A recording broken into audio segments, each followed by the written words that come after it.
Friday. This is the end of week 8. So, special topics in network administration. Talked a little more about learning. Talk about some of the comments students made in Drive. They were really good. If you missed filling that in, you could still do that. Chapter 4 lab work we worked on in class. Some of the students finished. We will talk about it on Friday, but some of that you may have to finish on your own time. I don't know if you'll have time to, depending on how much you have left, you have a little bit of time on Friday. We took the exam over chapters 1 through 4. And what the students need to do is work on the materials in chapter 5. Not only read, but do the participation materials. And then also, look through and reflect on the questions you missed in chapters 1 through 4. And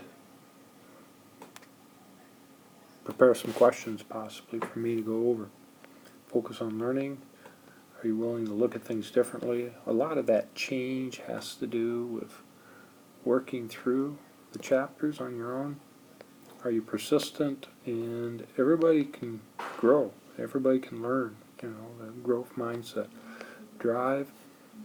You have to see the purpose in the class. Sometimes students don't see purpose in their class. Well, then, yeah, it might be harder, but you got to dig in and work at it. Education will give you opportunities. We talked a little bit about some of the OSI layer here. Okay, some of the key things we should know. The transport layer, we talked a little bit about TCP.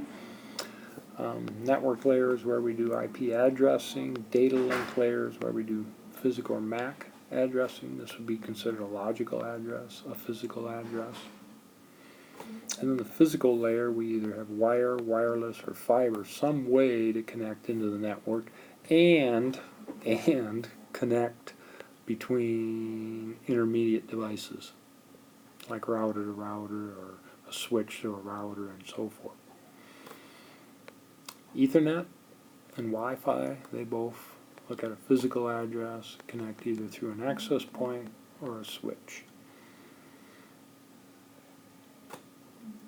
Unshielded twisted pair, wireless signals in the air, fiber we use light. Transport control protocol. Talk a little more about that later on. We reviewed what are the private addresses.